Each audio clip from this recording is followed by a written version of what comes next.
Average atomic weight, average atomic weight, है ना। देखो वेट या मास बोथ आर सेम, केमिस्ट्री में हमारे दोनों ही क्या होते हैं, सेम होते हैं। हम वेट लिखें या मास लिखें, दोनों चीजें सेम बात है, ठीक है, उसमें कोई डिफरेंस नहीं, ठीक है। अब एवरेज एटॉमिक वेट मतलब क्यों ये बात आई, एवरेज एटॉमिक वेट, है ना। हाँ, क्योंकि क्या होता है, एटम्स के आइसोटोप्स होते हैं, तो जिस टाइप से उसका, जैसे क्या होगा, जैसे यदि हमको एटमॉस्फेयर से जैसे हमको मिला कार्बन डाइऑक्साइड, तो उस कार्बन डाइऑक्साइड में क्या होगा, जो कार्बन होगा उसके कुछ कार्बन डाइऑक्साइड कार्बन 12 वाले आइसोटोप से बनी होगी और कुछ कार्बन 14 वाले से बनी होगी, ठीक है। और उनका वही परसेंटेज होगा जो इस नेचर में उनका परसेंटेज हमको मिलता है, ठीक है, उसी रेशियो में हमको मिलेगा। जैसे ऑक्सीजन मिलेगी तो उस ऑक्सीजन में कुछ O16 होगा, कुछ O18 भी होगा, कुछ O17 भी होगा, ठीक है। ऐसे उसका परसेंटेज अबंडेंस बोलते हैं उसको, ठीक है। तो अब क्या होता है, कोई एक जो होता है वो सबसे ज्यादा होता है, सभी कोई भी एटम, है ना, कि किसी एक का बहुत ही ज्यादा होता है, ठीक है। तो हम जो एटॉमिक वेट यूज करते हैं वो उसका यूज कर लेते हैं, है ना। जैसे ऑक्सीजन 16 जो होता है वो 99% होता है, ठीक है, तो इसलिए हम ऑक्सीजन का कितना मान लेते हैं, 16 मान लेते हैं, ठीक है। लेकिन आप जब यदि पीरियोडिक टेबल देखोगे उसमें ऐसे डेसिमल में लिखा होगा 16.0156 ऐसा, वो क्या है, एवरेज एटॉमिक वेट है, ठीक है, वो एक का नहीं है, वो एवरेज वाला निकला हुआ, ठीक है ना। तो हाँ, तो अब एवरेज एटॉमिक, बस इसका एक फॉर्मूला हमको ध्यान में रखना है ना। तो इसका जो भी आपको ऐसा दिया होगा percentage abundance, abundance of an isotope, ठीक है, into atomic weight of that isotope, है ना। अब ये जैसे मान लो 3 आइसोटोप है तो तीनों के लिए ये चीजें दे रखी होंगी, तो तीनों के इसके मल्टीप्लीकेशन का हमको क्या करना है, सम, समेशन, ठीक है, this into this plus this into this दूसरे का plus this into this third का और डिवाइडेड बाय 100, है ना। इससे आ जाएगा हमको एवरेज एटॉमिक वेट, ठीक है, किसी का भी, ठीक। और यदि पहले 100 से डिवाइड कर दिया होगा तो फिर सिर्फ ये दोनों करना पड़ेगा, है ना। जैसे मान लो एटॉमिक वेट को पहले से 100 से डिवाइड कर दिया या परसेंटेज को 100 से डिवाइड कर, तो फिर 100 से जरूरत नहीं पड़ेगी, लेकिन हमको परसेंटेज में गिवन होता है, ठीक है। तो उससे हम इस ढंग से इसको फाइंड आउट कर सकते हैं। जैसे कि मान लो कोई ऐसे ही एक है, बोल लेते हैं, जैसे कि मान लो हमारा क्लोरीन 35 है ना, ये मान लो ये हमारा 70%, ठीक है, और क्लोरीन 37 है, ये कितना है, 30%, ठीक है। इनके परसेंटेज अबंडेंस ये है, ठीक है। और इसका जो एटॉमिक वेट है वो 35 है और इसका 37, ठीक। अब हमको पूछा find average atomic weight of chlorine, ऐसा मान लो क्वेश्चन है, ठीक है। तो अब हम क्या करेंगे, 70 into 35 plus 30 into 37 divided by 100, this is the average atomic weight of chlorine. और यदि ये बिल्कुल एकदम सही परसेंटेज यहां लिखे होंगे, ऑलमोस्ट वो 35, वो हाँ ऐसा कुछ आ जाएगा आपका, 35 के बहुत करीब आ जाता है, तो उसको फिर इसीलिए हम, सॉरी 35.5 के करीब आ जाएगा, है ना। इसीलिए हम क्लोरीन का क्या ले लेते हैं, एटॉमिक वेट 35.5 ले लेते हैं, ठीक है। ये ज्यादा है तो इसके करीब आंसर आएगा, है ना, जो भी ज्यादा होगा उसके करीब करीब आंसर, ठीक है। ऐसे बस इसका क्वेश्चन कर, ठीक है। एनसीईआरटी में एक दे रखा है, शायद दो दो दे रखे हैं, एक एग्जाम्पल में दे रखा है और एक दे रखा है हमें एक्सरसाइज। बस दिक्कत एक ही आती है इस क्वेश्चन में कि इसमें जो डिजिट्स हैं वो बहुत ही ज्यादा ऐसे दे रखे हैं, पॉइंट में करीब 4 4 5 5 तक दे रखे हैं ना। जैसे एर्गॉन का दे रखा है, एनसीईआरटी है अभी, हाँ, फर्स्ट चैप्टर की एक्सरसाइज को देखो, एक्सरसाइज,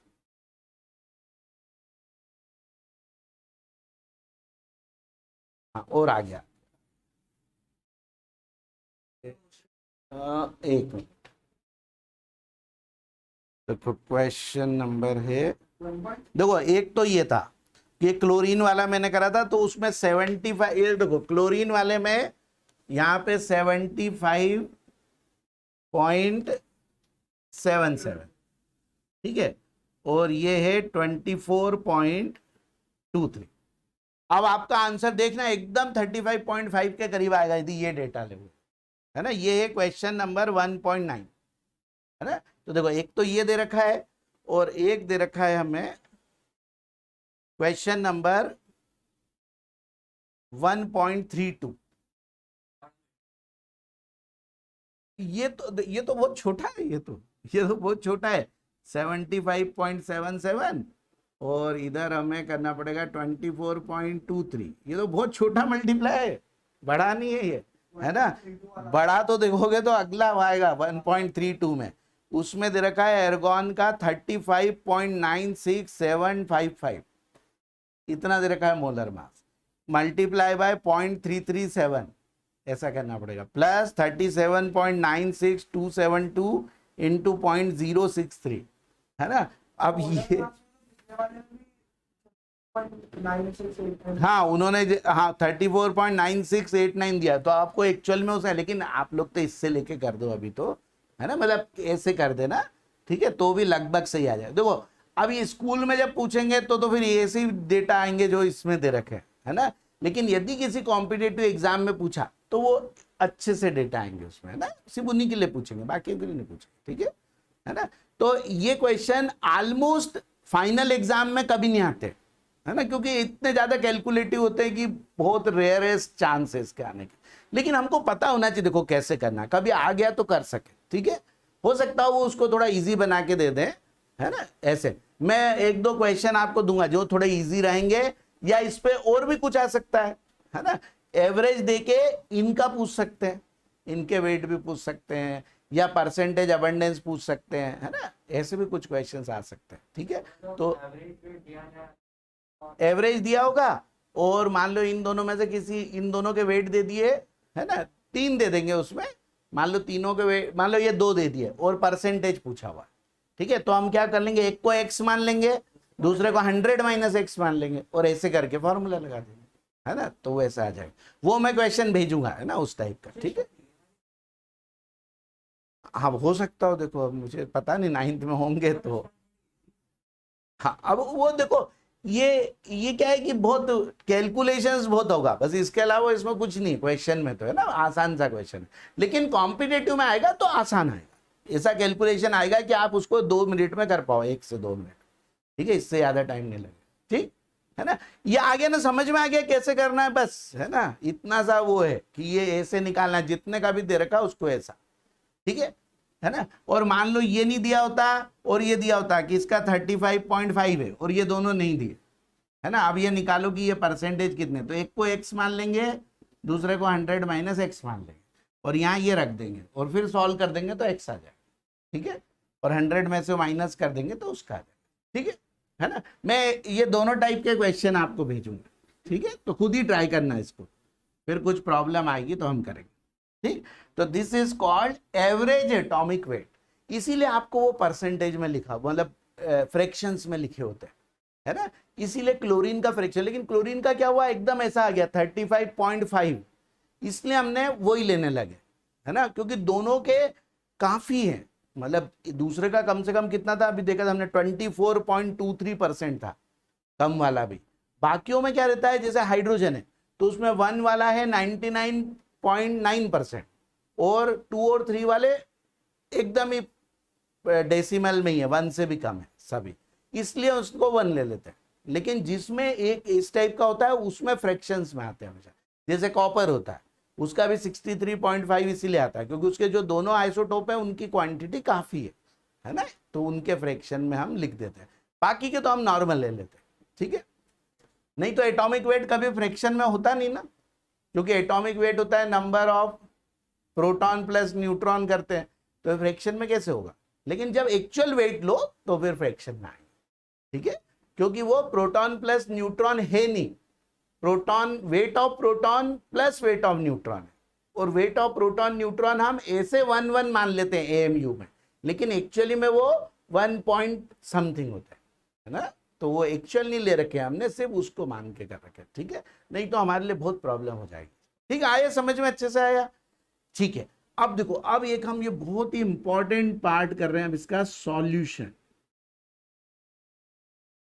ठीक है, ये सॉल्यूशन नाम का चैप्टर तो आपको है 12th में ना, 12th में सेकंड चैप्टर है सॉल्यूशन, ठीक है ना। तो इसका ये जो पार्ट अब हम करेंगे, ये कि ये आपको 12th में भी पूरा पूरा आएगा काम में, है ना, फुल पूरा, ठीक है। तो इसलिए इसको अभी से अच्छे से करना हमको। प्रैक्टिकल में भी आपको एक प्रैक्टिकल टाइट्रेशन का इसी पर बेस्ड होगा, ठीक है, सॉल्यूशन पर ही बेस्ड होगा, शायद इसीलिए सिखाया यहाँ पे, नहीं तो शायद पूरा 12th में रखते हो, ठीक है, प्रैक्टिकल के हिसाब से बता। अब सॉल्यूशन क्या होता है ना, तो सॉल्यूशन के लिए पहले मिक्सचर क्या होता है,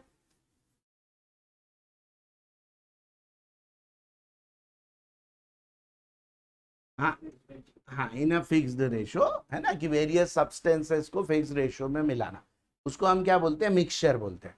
अब ये मिक्सचर क्या होते हैं, हमारे दो टाइप के होते हैं, एक होते हैं होमोजीनस और एक होते हैं हिट्रोजीनस, ठीक है, हेट्रोजीनस।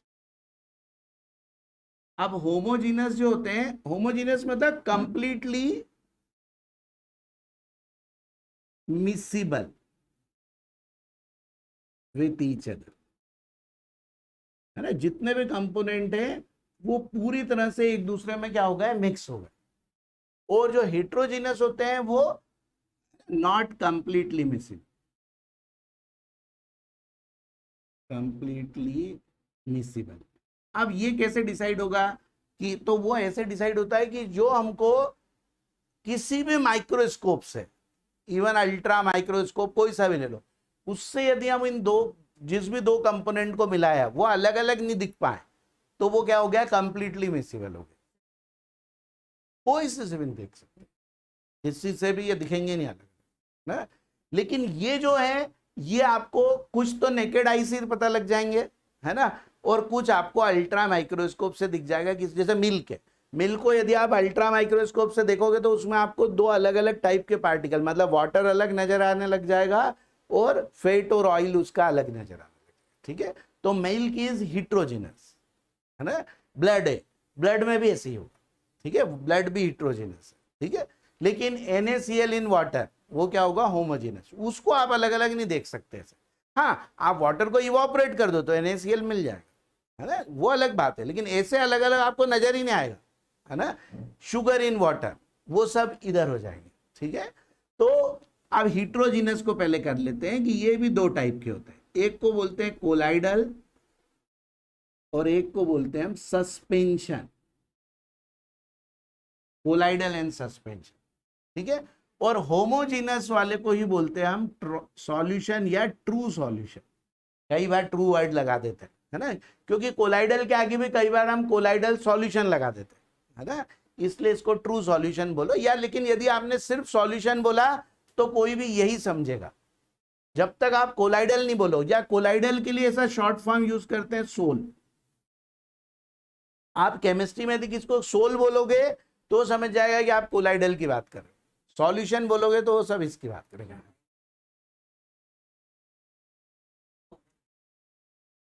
हम्म, हाँ, वो कुछ ऐसा बताओ, कोलाइडल सोल बोला जाता है, वो है सॉल्यूशन का शॉर्ट फॉर्म।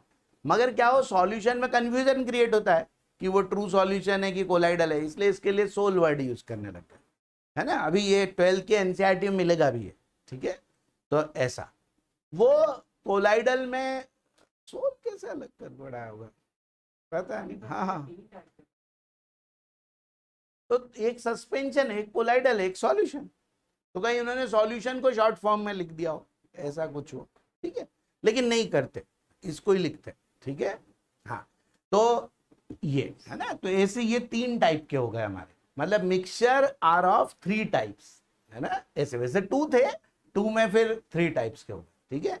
तो उसमें ये सबसे बेसिक डिफरेंस इसमें क्या है, इसमें जो पार्टिकल साइज है, पार्टिकल साइज वो होता है लेस देन 1 नैनोमीटर। 1 नैनोमीटर से बड़ा पार्टिकल इसमें हो ही नहीं सकता, है ना, वो सॉल्यूशन नहीं बना सकता, ठीक है। ये 1 नैनोमीटर टू 1000 नैनोमीटर, है ना, ये इनका वो रहता है। और इसमें हमेशा मोर देन 1000, थोड़ा बहुत ऐसा चल सकता है बिल्कुल बाउंड्री पे भी, मगर लगभग, है ना, ये साइजेस होते हैं, ठीक है ना। तो ये नैनोमीटर मतलब 10⁻⁻9 मीटर, ठीक है ना। तो इस साइज के पार्टिकल होते हैं, तो हमको आंख से नहीं दिखते ये कोई भी, है ना, कोई भी ये पार्टिकल आंख से नहीं दिख सकते, लेकिन हाँ ये दिख जाते हैं।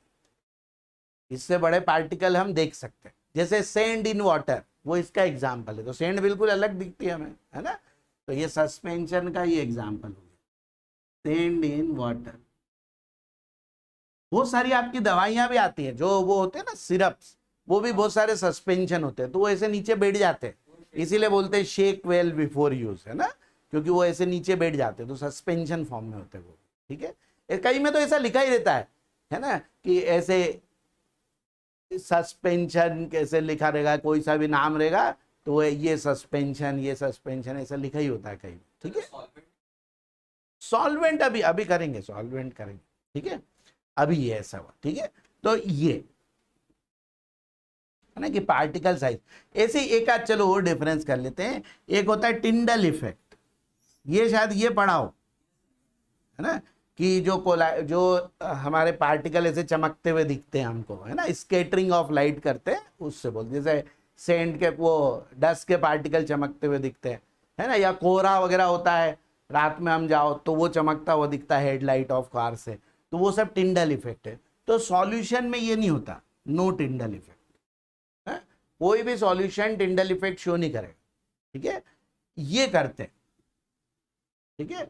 और इसमें सम, है ना, कुछ कर सकते हैं कुछ नहीं कर सकते, मतलब जो बिल्कुल एकदम 1000 के करीब करीब होंगे, है ना, थोड़े बहुत अंतर से, वो टिंडल इफेक्ट शो करेंगे। लेकिन बाकी जैसे सेंड इन वाटर, वो टिंडल इफेक्ट नहीं करेगा, क्योंकि वो सीधे रिफ्लेक्ट कर देगा लाइट, है ना, ठीक है। और इसमें से लाइट पूरी पूरी पास हो जाएगी, है ना, वो नहीं होगी। इसमें ये मेन है जो टिंडल इफेक्ट शो करता है ना, तो ये स्केटरिंग ऑफ लाइट करता है, फैला देता है। इसी के कारण हमको स्काई ब्लू दिखता है, क्योंकि सबसे ज्यादा स्केटर कोई लाइट होती है तो ब्लू लाइट होती है ना, तो ब्लू लाइट के कारण, वो स्केटरिंग के कारण हमको हमेशा स्काई क्या लिखता है, ब्लू। तो sky appear blue due to scattering of light, है ना, बाय डस्ट पार्टिकल, या कुछ वाटर वेपर के पार्टिकल भी इस फॉर्म में आ जाते हैं, तो वो सब स्केटर करते हैं, क्या फिजिक्स में करा होगा, ठीक है। तो वो तो है ना, तो वाई स्काई अपीयर ब्लू, तो due to scattering of light या ड्यू टू टिंडल इफेक्ट, है ना, इसके कारण होती है, ठीक है। ये हम 12th में इसको पढ़ेंगे भी और अच्छे से, है ना, कोलाइडल को, ठीक है। तो देखो ये कुछ कुछ ऐसे डिफरेंट, एक भले वाला भी लिख लो, है ना, कि not seen by any microscope, है ना, ये सीन बाय अल्ट्रा माइक्रोस्कोप, ठीक है, और ये बाय के बना है, ठीक है। तो सॉल्यूशन की अच्छा एक थोड़ी सी डेफिनेशन लिख लो। Solution is homogeneous mixture of, solution is homogeneous mixture of, हाँ कोई बात, solution is homogeneous mixture of two और मोर कंपोनेंट्स,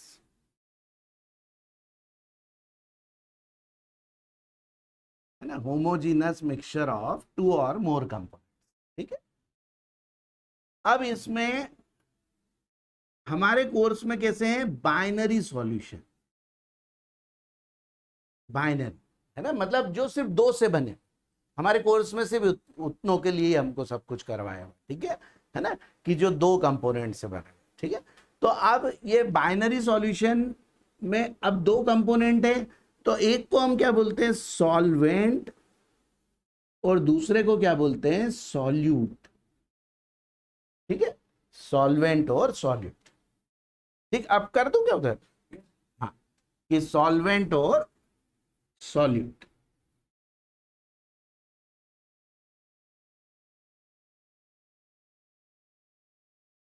है ना। अब देखो, अब इसमें से सॉल्वेंट किसको बोलेंगे, ठीक है।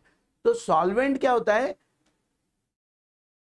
मतलब वो वाला कंपोनेंट जिस फेज में, यदि मान लो इन दोनों की फेजेस डिफरेंस हो, है ना, जैसे मान लो एक सॉलिड है एक लिक्विड है, या एक गैस है एक लिक्विड है, है ना।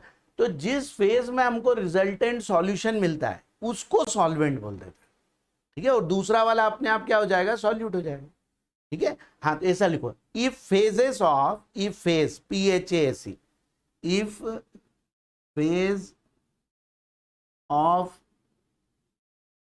टू कंपोनेंट्स आर डिफरेंट, है ना, यदि अलग अलग है, then then solvent is that component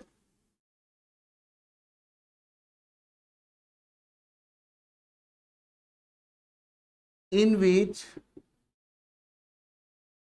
resultant solution exist, है ना। जिस भी फेज में सॉल्यूशन बनेगा उस वाले को सॉल्वेंट बोल देते हैं। तो दूसरा अपने आप क्या हो जाएगा, सॉल्यूट हो जाएगा, हो जाएगा ना सॉल्यूट, ठीक है, क्योंकि दो ही चीज है, एक सॉल्यूट है एक सॉल्वेंट है, ठीक है। तो ऐसा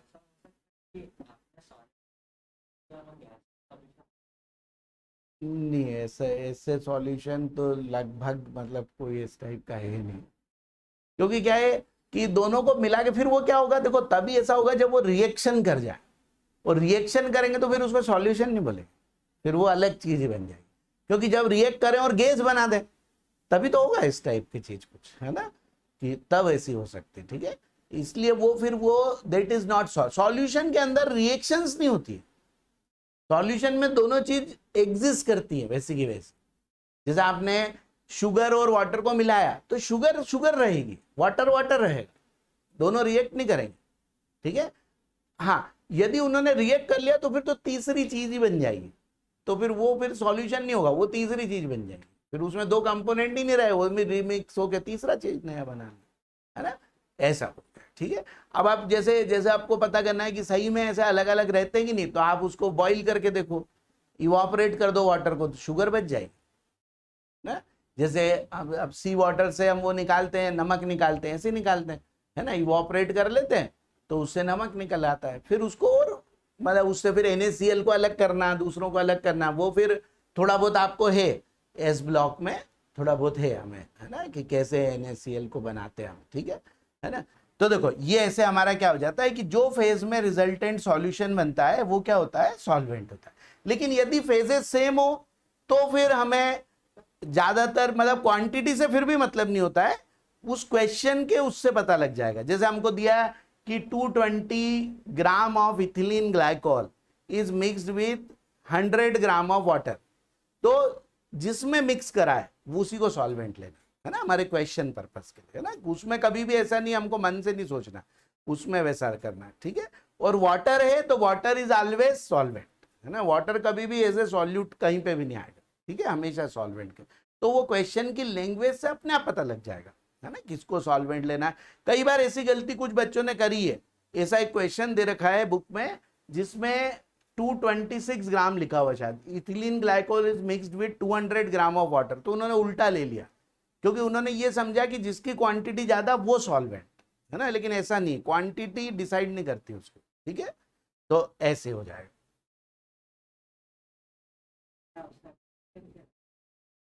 नहीं, कॉमन तो ऐसे उसको ग्लाइकॉल बोलते हैं, ग्लाइकॉल, इथिलीन ग्लाइकॉल को ऐसे ग्लाइकॉल भी बोलते हैं, ठीक है, CH2OH CH2OH, ठीक है।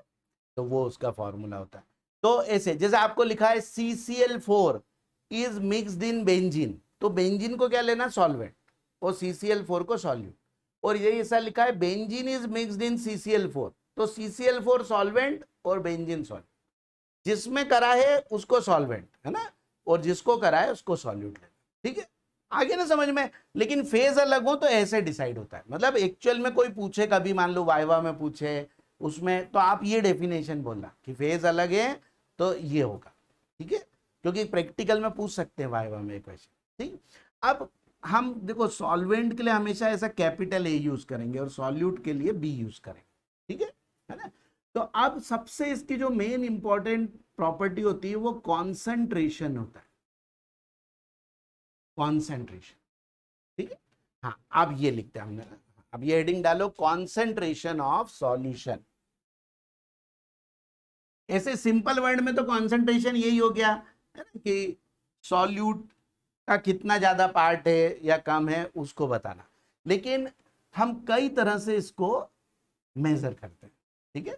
हाँ, फर्स्ट लिखो परसेंटेज मास, ठीक है, या ऐसे भी लिखते हैं परसेंटेज W बाय W, ठीक है। मास परसेंटेज, परसेंटेज मास, या परसेंटेज W बाय W। हाँ, तो इसको देखो, इसको ऐसे डिफाइन करते हैं कि वेट ऑफ या mass, mass of solute into 100 upon mass of solution, है ना, इसको बोलते हैं परसेंटेज W बाय W। आप कई बार देखना, बहुत सारी जो सिरप वगैरह हो ना, आप उसमें देखना, उसमें ऐसे लिखे होंगे, इसी फॉर्म में लिखे होंगे, या ग्लूकोज बॉटल होती है उसमें लिखा होगा इतना परसेंट W बाय W, इस ढंग से लिखा होगा, ठीक है। तो उसका मीनिंग अब आपको समझ में आ जाएगा कि कितना ग्लूकोज है पूरे सॉल्यूशन में, ठीक है ना। तो या NaCl की बॉटल होती है, सॉल्ट वाटर चढ़ाते हैं ना जैसे, तो उसमें हमेशा ये सब लिखा रहेगा कि आपको खुद समझ में आ जाएगा कितना। तो एक ऐसे मेजर करते हैं, ठीक है। जैसे मान लो ऐसा लिखा हो 60% NaCl, है ना, ऐसा है 60% W बाय W भी कर लो, 60% W by W NaCl aqueous solution, ऐसा लिखा, ठीक है। तो इसका मीनिंग क्या हो गया कि इन 100 gram of solution 60 gram NaCl is present, है ना, 100 ग्राम में 60 ग्राम, ठीक है ना। मतलब यदि WB मतलब मास ऑफ सॉल्यूट, वो कितना है 60 ग्राम है ना, तो WA कितना हो जाएगा 100 माइनस 60, मतलब 40 ग्राम, है ना। इसका ये मीनिंग हो गया कि 100 ग्राम यदि सॉल्यूशन है तो उसमें 60 ग्राम NaCl होगा और 40 ग्राम क्या होगा, वाटर होगा। तो आपको इससे दोनों की क्वांटिटी पता लग गई कि इसमें 100 ग्राम के लिए पता लगी, तो फिर आप इससे बहुत सारी और चीजें निकाल सकते हो, ठीक है। वो हम जब क्वेश्चन करेंगे वो तब पता लगेगा, ठीक है। तो देखो ये मीनिंग हुआ, है ना इसका, ठीक। तो परसेंटेज का मतलब ये होता है। हाँ, अब दूसरा लिखो second, percentage V by V, है ना, वॉल्यूम परसेंटेज, वॉल्यूम परसेंटेज, ठीक है। तो देखो इसको वॉल्यूम के टर्म्स में कर लेते हैं। अब मान लो जैसे दोनों लिक्विड हो तो ज्यादा अच्छा रहता है कि हम उसे वॉल्यूम में बताएं, है ना। तो यहां पे क्या हो जाएगा, volume of solute into 100 upon volume of solution. देखो नीचे हमेशा पूरा सॉल्यूशन के रिस्पेक्ट में लेना है, ठीक है, सॉल्वेंट के नहीं, सॉल्यूशन के रिस्पेक्ट, ठीक है। जैसा इसमें लिखा होता, ऐसा लिखा होता 50% C2H5OH अल्कोहल, है ना, V by V aqueous solution. तो इसका मतलब क्या हो गया, VB भी हो गया 50 ml और VA भी कितना हो गया 50 ml, और टोटल कितना हो गया 100 ml, है ना। कि 100 ml में 50 ml क्या होगा ये, या 100 लीटर में 50 लीटर होगा, दोनों के 50-50 होगा, ठीक है। 30% होता तो 30-70 हो जाते, ठीक है। तो इससे हमको ये पता लग जाता है। एक W बाय V भी होता है। हाँ, थर्ड लिख लो, मास बाय वॉल्यूम परसेंट ना, परसेंटेज W बाय V, ठीक है, मास बाय वॉल्यूम। तो इसमें मास ऑफ सॉल्यूट हो जाएगा अपॉन मास ऑफ सॉल्यूशन और इनटू 100, ये हो गया परसेंटेज W बाय V, ठीक है ना। इसमें क्या होता है 50 ग्राम ऑफ मान लो ये ऐसा होता है 50 gram of NaCl in 100 ml of solution, है ना। इसका ये मतलब हो जाता है इसमें, क्योंकि आप जब तक डेंसिटी नहीं पता होगी तो दूसरे का वेट नहीं निकल सकता। चलो ये वॉल्यूम है, हाँ, वॉल्यूम, वॉल्यूम ऑफ सॉल्यूशन, जैसे मान लो लिखा है 20% W/V है ना, glucose in water.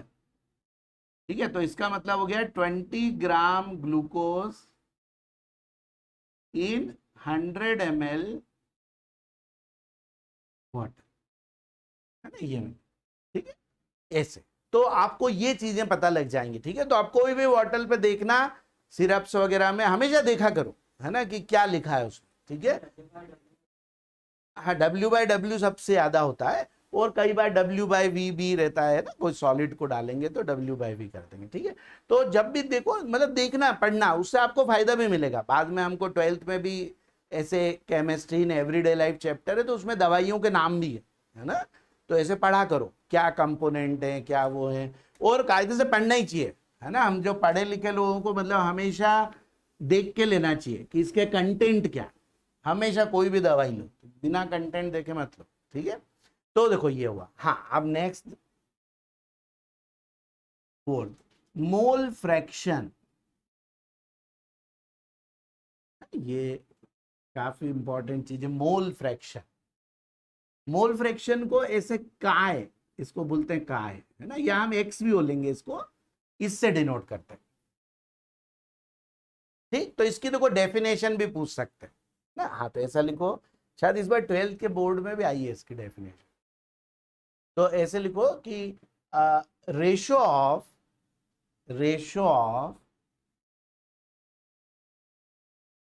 Of a component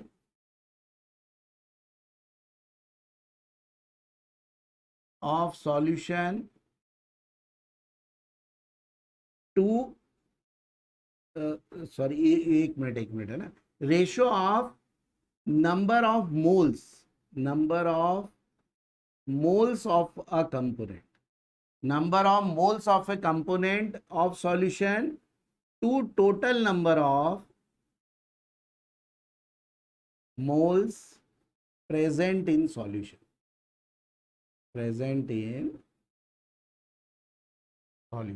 ठीक है, मतलब किसी एक के मोल को टोटल मोल से डिवाइड कर दे तो उसको क्या बोलते हैं हम, मोल फ्रैक्शन। ठीक है, तो mole fraction is ratio of number of moles of a component to total number of moles present in solution. ठीक है, that is called mole fraction. जैसे mole fraction of solute, B लिखा है मतलब solute के।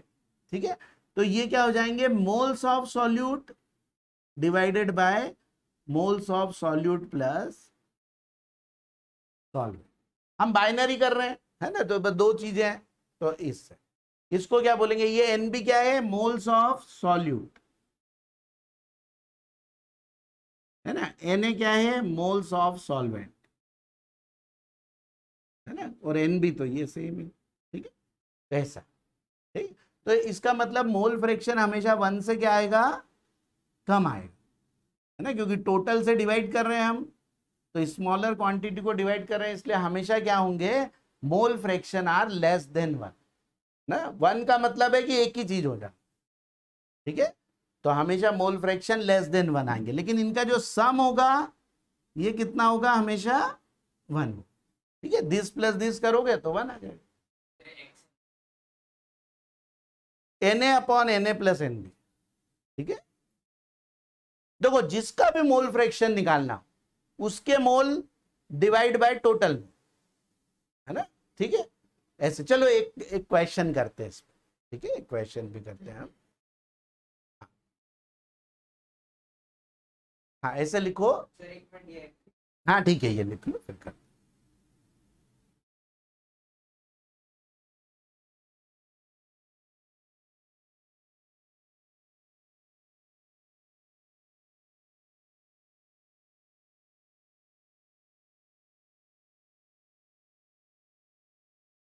एक्स से equal to, x से, ये का है वैसे वर्ड है, ये का है ना, लेकिन हम एक्स बोल देते हैं उसको। ठीक है, Na/Na+Nb, और एक्स से plus x b is always equal to 1, है ना, ये हमेशा 1 के बराबर। या एक्स सी होता तो भी x a plus x b plus x c equal to 1 हो जाता, यहाँ पे Na+Nb+Nc आ जाता, है ना। ऐसे जितने भी टोटल है यहाँ आ जाएंगे और उसको एक को उससे डिवाइड करना पड़ेगा। ठीक है।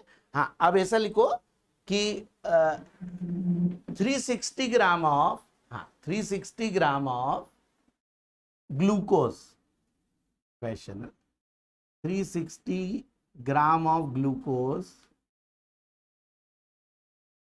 is dissolved in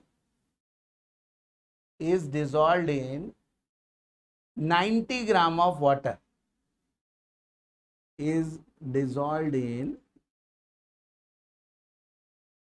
90 gram of water. Find mole fraction of glucose and water. दोनों के हमको क्या करना है, mole fraction find mole fraction of glucose and water. ठीक है, हाँ ग्लूकोज के निकालो, ग्लूकोज के निकालो, वाटर का तो अपने आप फिर आ जाएगा, 1 में से माइनस कर देंगे।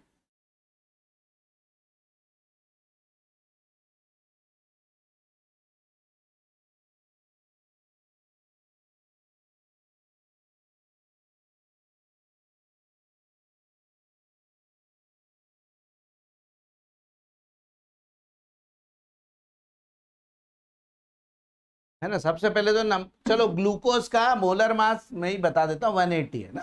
ठीक है, 180 ग्लूकोज का मोलर मास होगा और वाटर का कितना होगा, 18, है ना। ठीक है, अब आप लोगों को आना चाहिए सबको निकालना भी है।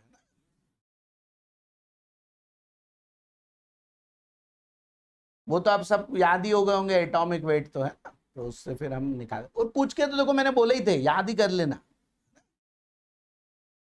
तो दोनों के मोल्स निकाल लो, है ना, गिवन मास अपॉन मोलर मास।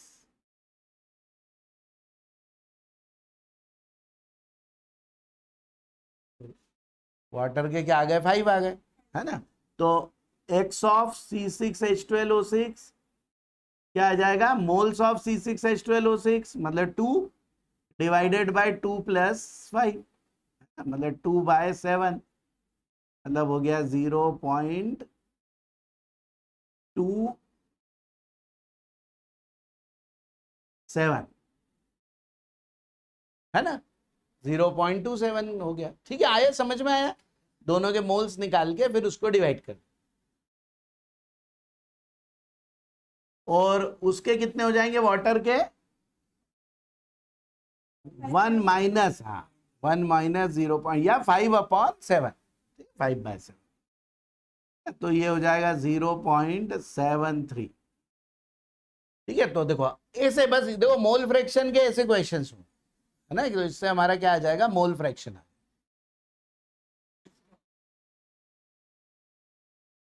इस सिंबल का अरे बहुत जगह होता है, शायद आप लोग फिजिक्स में भी होता है, रिलेटिव कुछ लिखते हैं, रिलेटिव डेंसिटी, वो क्या होता है, वो एक फ्लक्स फ्लक्स जो करते हैं उधर, फ्लक्स फ्लक्स उनमें भी ये यूज होता है। हाँ मैग्नेटिक, कई जगह पर ये वर्ड, मतलब ये काय वर्ड यूज होता है। अच्छा अच्छा, हाँ उसमें भी कई चीजें आती हैं, तो ये है ना। तो देखो आए समझ में आया, हम तो एक्स भी बोल दो कोई दिक्कत नहीं है, ये एक्स भी बोल दे। ठीक है, हाँ अब लिखो मोलेरिटी, मोलेरिटी, तो अब ये सबसे इंपॉर्टेंट चीज है, मोलेरिटी। ठीक है, दो बेसिक्स आ जाएंगे ना तो सब अच्छा हो जाएगा।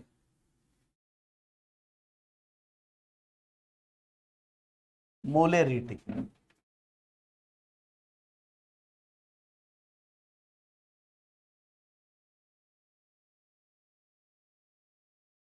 मोलेरिटी इसको कैपिटल एम से डिनोट करते हैं, कैपिटल एम। ठीक है, हाँ तो अब इसकी भी देखो, अभी आपको 11th वगैरह में डेफिनेशन भी पूछ सकते हैं, नंबर ऑफ मोल्स, हाँ ऐसे लिखो, number of moles, number of, इस बार हम संडे को भी क्लास रख लेंगे ना, क्योंकि थोड़ा गैप हो गया है। अब संडे को आप लोग कब रहती है, किसी की क्लासेस रहती है क्या, किसी की भी नहीं रहती ना, तो फिर 9:30 अराउंड ऐसे रख लेंगे, 9 या 9:30 ऐसे रख लेंगे।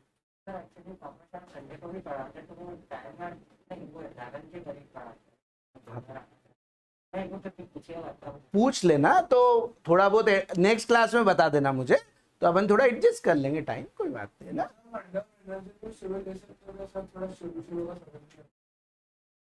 शुरू शुरू वाली चीजें तो बस मैं एक क्लास स्टार्ट कर रहा हूँ सुबह की, यदि आ जाओ तो आ जाना, है ना। तो मैं तो सोच रहा हूँ फर्स्ट से करने का, फ्राइडे, फिर मतलब मंडे वेडनेसडे फ्राइडे ऐसे सोच। अच्छा अच्छा अच्छा, हाँ तो ठीक है ना, है ना। तो क्योंकि वो इनमें से एक दो बच्चे जो हैं उनको सुबह ही करना है, और एक दो और मेरी बात हुई है, तो इसलिए फिर वो कर लेंगे ना। हाँ तो वो तो ऐसे ही, वो तो आना तो पड़ेगा ही, मतलब शाम वाली तो करना ही है, इसको थोड़ी मिस करना है, ये तो करना ही है ना। वो सुबह तो एक्स्ट्रा पढ़ने के लिए आना है ना। ऐसा मत सोचना है कि उसमें आए इसमें नहीं, क्योंकि इसमें तो आगे का पढ़ेंगे हम, है ना, वो तो दोनों में आना है, ठीक है। वो कोई दिक्कत नहीं, वो तो कभी भी कुछ भी ऐसी कोई भी वो आ जाए, तो जब भी मैं पढ़ाऊंगा तो मैं बता दिया करूंगा, तो जिसको भी पढ़ना हो तो दोबारा पढ़ ले।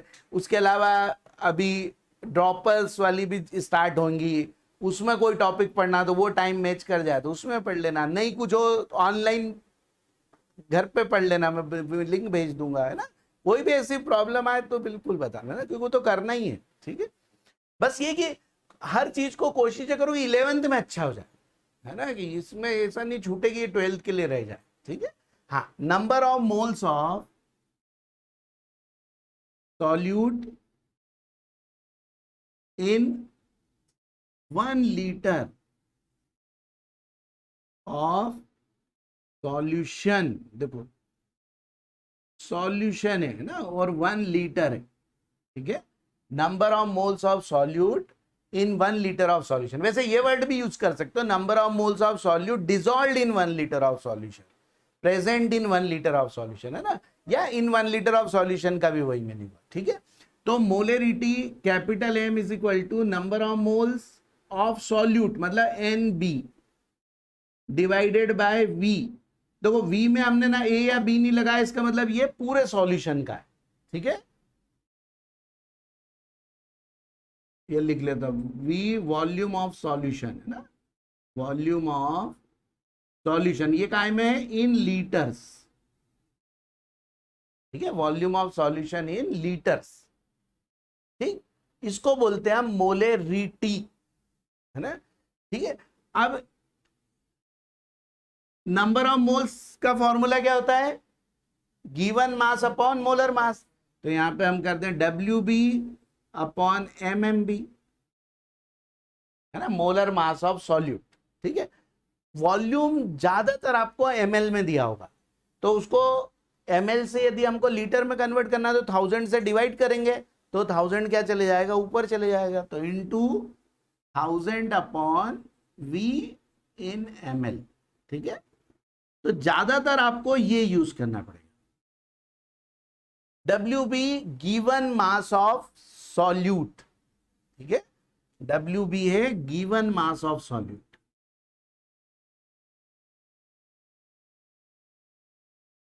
ठीक है। M m b molar mass of solute, number of moles को हम क्या लिखते हैं, given mass upon molar mass, है ना, वो है, ठीक है। और वी है वॉल्यूम ऑफ सॉल्यूशन, पूरे का है ना, सॉल्यूशन का। कभी भी देखो कंफ्यूज नहीं होना, सॉल्वेंट का नहीं लेना, हाँ कभी कभार हो सकता है कि सॉल्यूट बोल दिया बहुत ही कम है तो पूरा का पूरा सॉल्वेंट, ये तो अलग बात है ना, लेकिन ऐसे में कभी उसको वो नहीं लेना, या सॉल्यूट सॉलिड है तो फिर सॉल्वेंट ही लिक्विड है तो भले ही वो सेम हो जाएगा, ठीक है ना। ठीक है, चलो एक एक इस पर भी इसी क्वेश्चन को करते हैं, सॉल्यूट, देखो बी स्टैंड फॉर सॉल्यूट, है ना, जब भी सब्सक्रिप्ट में कैपिटल बी है तो सॉल्यूट के लिए, हाँ ऐसा लिखो, चलो वही वाला लिखो, 360 gram of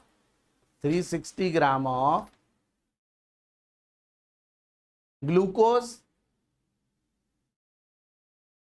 dissolved in water to make 500 ml of solution, to make 500 ml of solution, है ना, 360 gram of glucose dissolve in water to make 500 ml of solution. Find molarity, इसकी मोलेरिटी फाइंड करना, ठीक है। तो मोलेरिटी के लिए हमको क्या होगा, अब देखो सीधे आप चाहो तो यही फॉर्मूला लगा, है ना। तो डब्ल्यू भी कितना हो गया 360 इंटू 1000 अपॉन एम भी कितना होता है ग्लूकोज का 180 इंटू वॉल्यूम ml में दे रखा है, तो बस सीधे ये ले लेंगे, ठीक है। तो हमारा कितना हो गया 4, क्यों क्यों 500 टू जा और ये 4 होगा ना, सीधे सीधे 4 मोल पर लीटर, ये इसकी यूनिट आएगी। और इसको भी कैपिटल एम लिखा होता, आपको लिख दिया 4m, तो 4m का मतलब ये हो गया, है ना, 4 moles in 1 litre of solution. Molarity litre के लिए होती है ना, तो यूनिट ये आएगी मोल अपॉन लीटर, ठीक है। और उसको कैपिटल एम से लिख जाता है, ठीक है।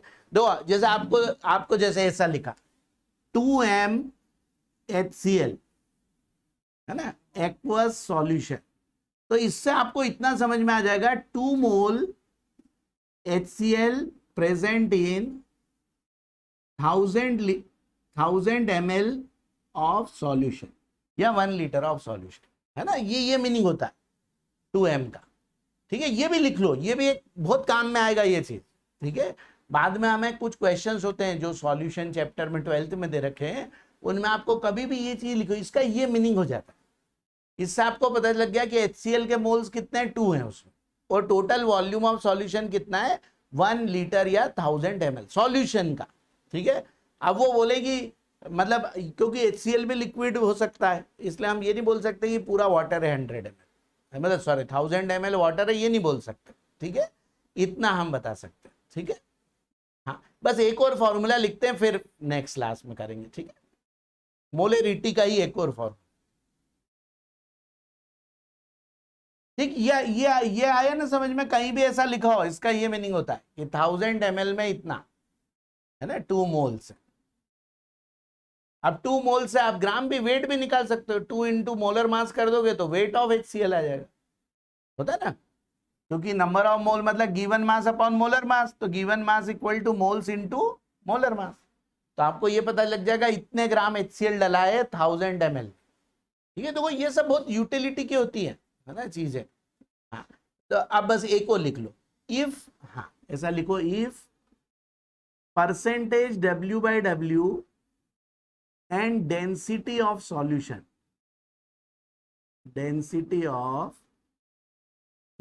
is given, ना? यदि ये गिवन,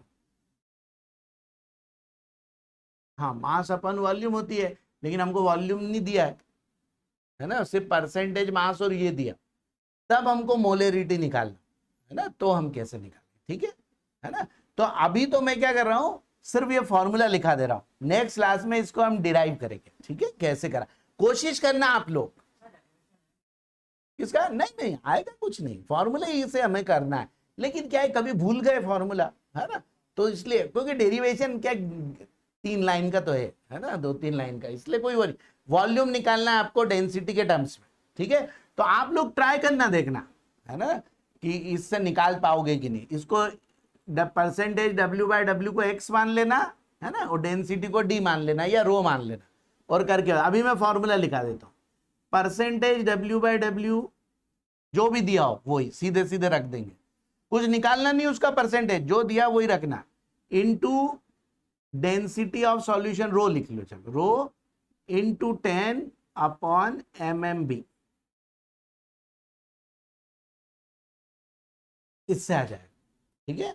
इस फॉर्मूले को रो गिवन होगा, बिल्कुल गिवन होगा इस क्वेश्चन, है ना, ठीक है। अब नेक्स्ट में हम एनसीईआरटी के क्वेश्चंस करेंगे, पहले सबसे पहले एनसीईआरटी में जितने इस टाइप के दिए हुए, पहले खैर देखो, एक तो हम क्या काम करेंगे, इस फॉर्मूले को कैसे लाए ये करेंगे, इसके बाद इसके कुछ और भी होते हैं मोलेरिटी के, रिएक्शंस में कैसे अप्लाई करना है उसको, वो करे थे ना जो हमने स्टाइशियोमेट्री, उसका कुछ करेंगे, फिर उसके बाद मोलेलिटी की डेफिनेशन लिखेंगे, फिर उसके बाद हम वो 5-7 क्वेश्चन जो है ना मुझे लगेंगे, तो पहले एनसीईआरटी के कर लेंगे, तो जिससे क्या होगा एनसीईआरटी आपकी साथ साथ ही हो जाएगी।